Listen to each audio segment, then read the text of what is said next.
Hello everyone, peace of Christ to all. In this video we will speak about something very important, and I want people to just want to remind people, by the way, please download all my videos with no exception and post them wherever you want. In Bangladesh, people, they have a problem because Muslims, they piss everywhere in the street. And this is not only in Bangladesh, this is in all Islamic countries, because the Prophet himself used to piss in the side of the street. So they find that the only way to stop people from pissing in their walls, if you have a house, is just to write in Arabic in the wall. And because the Arabic language for them is a holy language, then when a Muslim Abdul, he see Arabic writing on the wall, he don't piss there because he have no idea what it says. Number one, it might be saying something from the Quran. Number two, Arabic is holy, so we cannot piss there. We will find different wall which is not written in it in Arabic. This is why you walk in Bangladesh, you see nothing in the walls except writing in Arabic. This is how bad it is, and this is how respectful the Muslims are, to the point they unzip and take their penis and piss in the front of children and kids walking in the street. Because look at this picture in the street here. A mother and her child walking together, but imagine there is no Arabic written here, and a guy, he is pissing in the street. What do you think about that? It's very disgusting.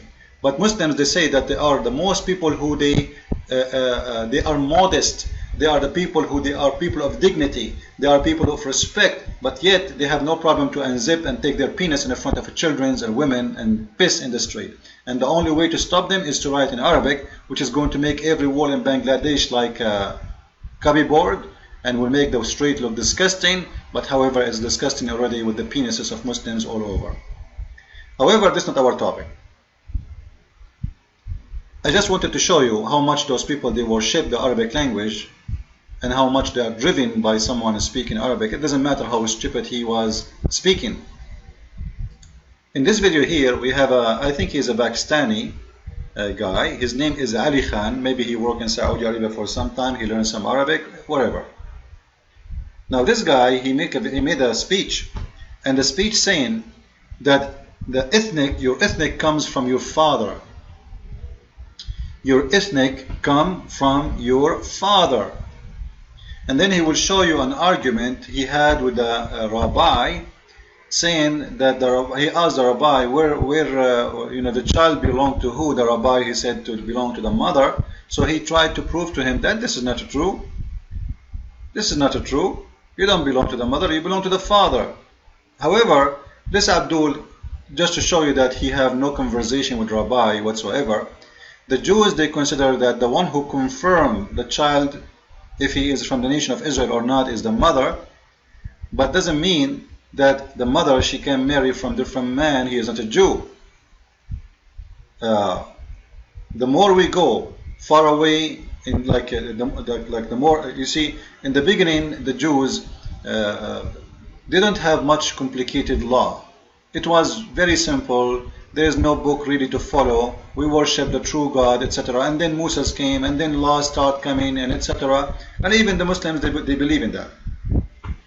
So it was a step by step to get the law and to get more details in the law. As an example, before it doesn't say how many women you can marry. Later it says. Before it doesn't say about inheritance. Later it says. So it was a step by step, generation after generation, and then they have what is called the law, which they follow. Now, the Jews, they believe that the mother and the father, they should be both Jews, because a believer cannot marry from non-believers in the Jewish law. If we go to the Bible, just to show you an example, there is many examples actually. It says clear that you must not intermarry with them. Them who? The pagans, the goyim, the name of those people who they are not Jews, who don't believe in the same God. They are the goyim. So if you are from the goyim, you are from the Gentile, you are not allowed to marry from the Jews. Why? Because you cannot marry. You will marry under what? Under which oath? Which God? Who is the one who is going to bless your marriage? So when this Abdul, he learned that the Jews, they go by the women, not the father, because he's a stupid liar, he thought that the Jew is saying that you are only a Jew if you are a son of a Jewish woman, but he forgot that this Jewish woman anyway, she should not and she cannot marry from non-Jewish man. So already the man, the husband, is a Jew, you idiot. So you get it wrong. You know, the Muslims never get anything right. In his video, I speak about Moses getting married from, according to him, married from an Arabian woman. However, if this woman is an Arabian or Ethiopian, it doesn't really matter much for me. You will see that Moses, the same one who did marry from a non-Jewish woman, is the same person who come with the law from God saying you cannot and you should not marry from non-Jews. As long as you are the one who's saying that the ethnic come from the father and from the father only, as long as you are the one who is giving us reference and you are the one giving us examples that the children of Moses, they have to belong to Moses, not to the wife of Moses.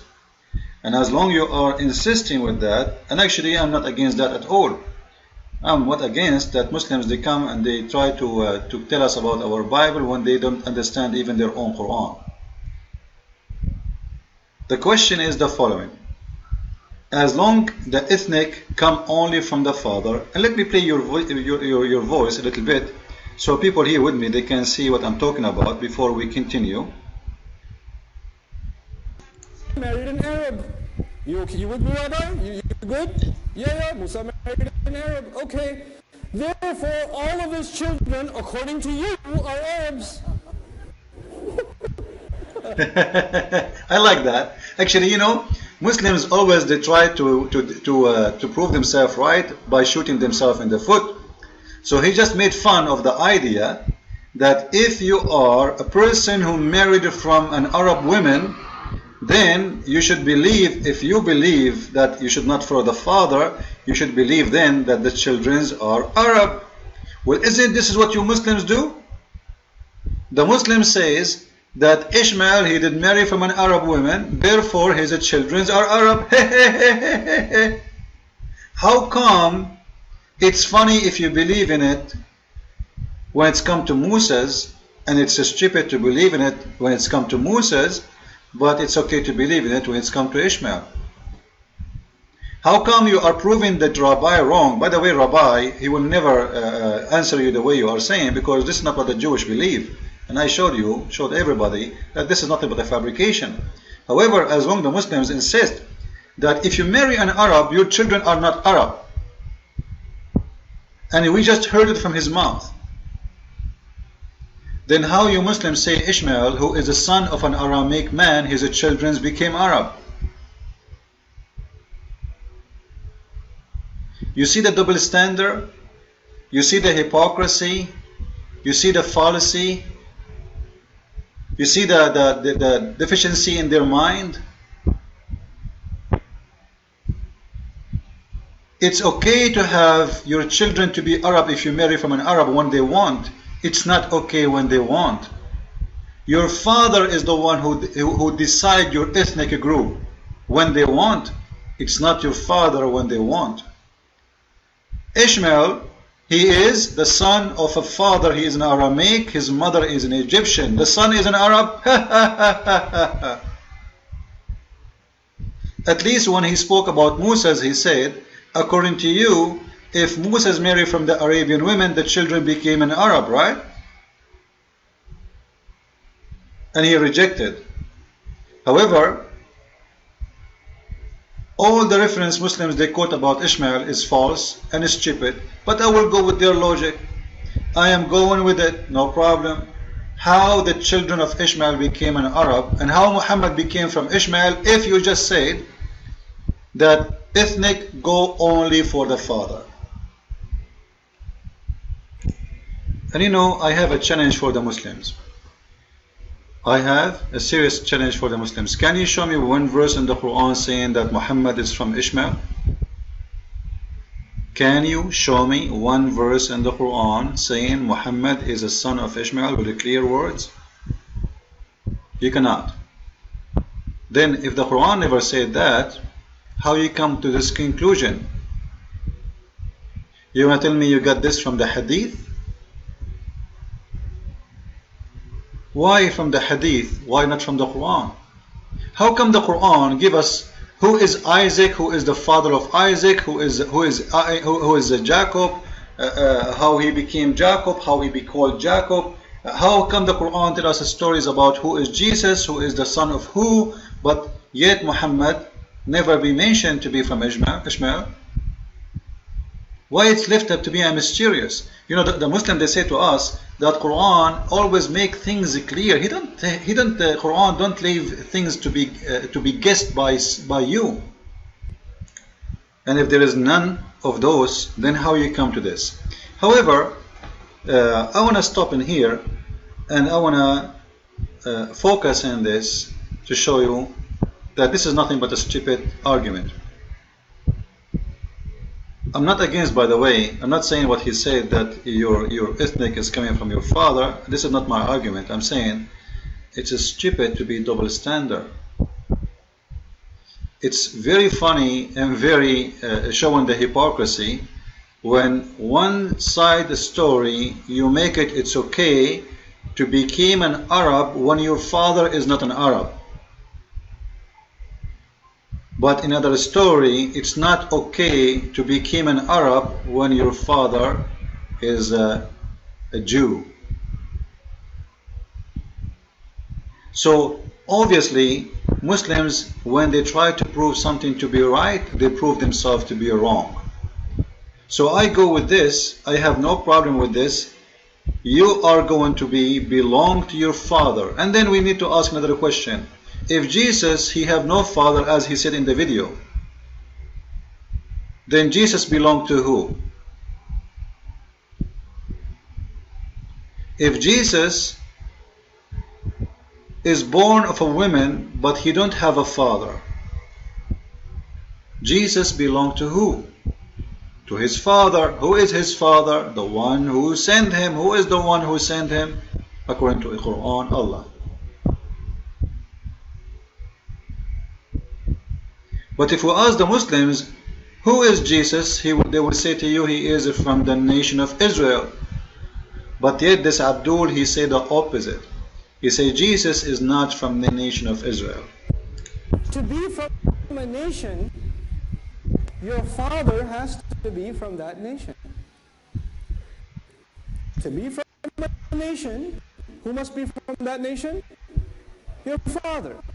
Thank you very much. So Jesus is not from that nation, period. So Jesus is from where? He's an alien? Jesus is coming from where? He is not from that nation according to them, and Jesus is not from the people of Israel, and he is the one who's confirming that and saying that this is even a miracle in the language, because Jesus, he did not say to the Jews, "Oh my people," he said to them always, "Oh people of Israel," which means he is not considering them his people. So as long as you are confirming that, then you need to answer for us how Jesus is just a prophet from the Jews to the Jews as Muslims claim, but he is not from the Jews as you just claim. Is that a stupidity or hypocrisy? And as long as he admitted that Jesus cannot be from the Jews, that is showing a very huge contradiction with the Quran chapter 14 verse number 4, because the Quran says, we never send a messenger except he speak in the language of his own people. His own people. Do you see it? But he just said Jesus never spoke about the Jews as his own people, but the Quran saying we never send a messenger except he speak about his own language of his own people. Therefore Jesus is not a messenger, Jesus is not a prophet, Jesus is the Lord of the Jews, because the Quran is saying it clearly, there is not even one messenger he sent to them, to any people, except he is from the people, speak the language of the people. None. Zero. Finito. So you just said Jesus is not from the Jews. This is why he never called them, "Oh my people." And the Quran says we never send a messenger unless he is from the people. So Jesus cannot be a messenger. So you just prove to us that Jesus is God, and you prove to us that Muhammad is not from Ishmael, and you prove to us that Muslims are a bunch of hypocrites. Still, each time they try to explain the Quran, they expose the Quran.